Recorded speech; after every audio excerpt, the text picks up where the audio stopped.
Tasavvur qiling, sizga kerakli paytda ishonch, xotirjamlik va ichki kuch birdaniga paydo bo'lsa.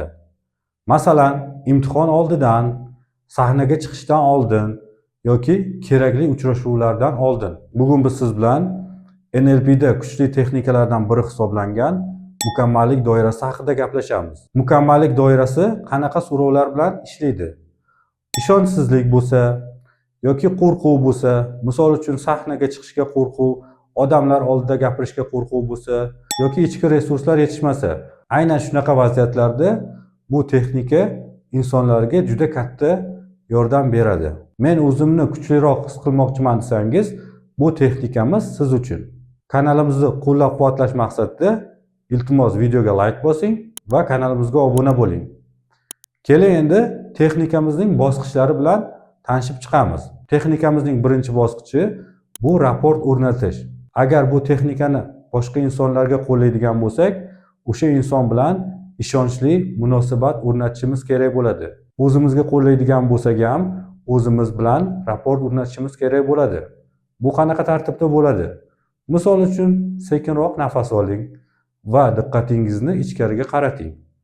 Mana bu birinchi bosqichi. Texnikamizning ikkinchi bosqichi mukammallik doirasini yaratish. Bu quyidagicha bo'ladi. Mana inson turibdi, rasmni chizaman hozir. Tasavvur qilamiz. Inson turibdi.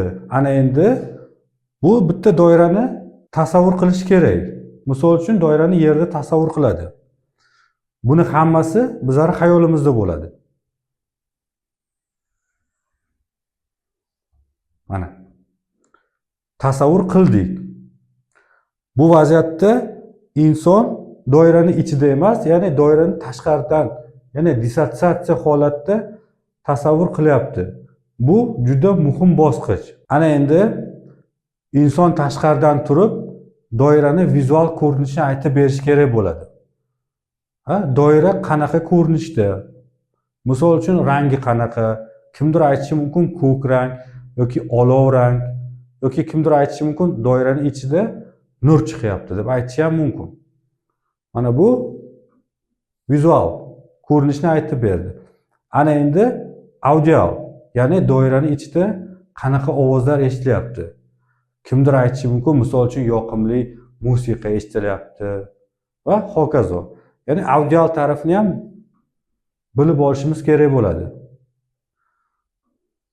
Ana endi doiradan qanaqa hissiyotlar chiqyapti?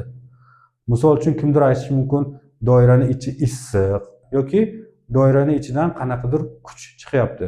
Buni biz nima deymiz? Buni ya'ni kinestetik deymiz. Biz doirani bu bosqichda shunaqa ta'riflashimiz kerak bo'ladi. O'sha tashqaridan o'sha doira bizga yoqishi kerak. Bu bosqichda muhim narsa, ya'ni doirani dissotsiatsiya holatda biz tasvirlashimiz kerak bo'ladi. Mana dissotsiatsiya deganda, ya'ni tashqaridan turib doirani inson ta'riflab beryapti. Ana endi uchinchi bosqich. Uchinchi bosqichda biz nima qilamiz? Asta sekinlik bilan doirani ichiga kiramiz. Ya'ni inson doiraning ichiga kiradi.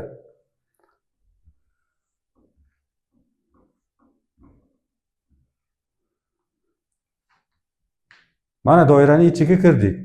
Ana endi doiraning ichiga kirgandan keyin inson boya ta'riflab bergan holatlari bilan o'zini assotsiatsiya qiladi. Ya'ni o'sha hissiyotlarni his qilib ko'radi.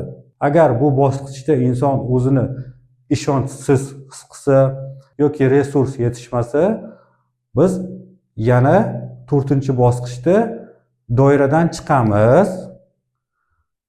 Doiradan chiqamiz va dissotsiatsiya holatda turib, doiraning ichiga kerakli resurslarni qo'shamiz. Bu qanaqa bo'ladi? Misol uchun, siz qanaqa joyda o'zingizni ishonchli his qilgansiz? Kimdir aytishi mumkin, men o'yda o'zimni ishonchli his qilganman. Xayolan o'sha doiraning ichiga o'yimizni joylashtiramiz. Kimdir aytishi mumkin, misol uchun, men mashinamning ichida o'zimni ishonchli his qilganman. Xayolan mashinamizni doiraning ichiga joylashtiramiz. Yoki kimdir aytishi mumkin, mani oldimda mushugim tursa, men o'zimni ishonchli his qilaman. Biz nima qilamiz? Xayolan mushugimizni o'sha doirani ichiga joylashtiramiz. Bu vaziyatda har kim har qanaqa narsani, ya'ni o'ziga ishonch beradigan narsalarni doirani ichiga joylashtiradi. Endi 5-bosqichda yana doirani ichiga kiramiz. Bizga kerakli ishonchli holat bo'ldimi? Ya'ni o'sha holat bilan assotsiatsiya bo'lamiz. Kerakli holat, ya'ni ishonchli holat bizga vujudga keldimi? Yoki resurslar yetishyaptimi? Agar hammasi joyida bo'lsa, biz 6-bosqichga o'tamiz. 6-bosqichda endi doirani saqlaymiz. Bu qanaqa bo'ladi? O'sha yerdagi doirani xayolan yig'ishtirib olamiz. Yig'ishtirib olamiz va uni kichkina ko'rinishga olib kelamiz hamda ko'rinmas hamyonimizga solib qo'yamiz va biz o'zimizni qanaqadir joyda ishonchsiz his qiladigan bo'lsak, nima qilamiz? O'sha ko'rinmas hamyondagi doirani olamiz va yerga yoyamiz. Doiraning ichiga kirib, yana o'zimizga kerakli ishonchli holatga kelib olamiz. Mana biz sizlar bilan mukammallik doirasi texnikasining bosqichlari bilan tanishib chiqdik. Agar bu texnikani muntazam qo'llab yuradigan bo'lsangiz, siz o'zingizni boshqarishingiz ancha oson bo'ladi.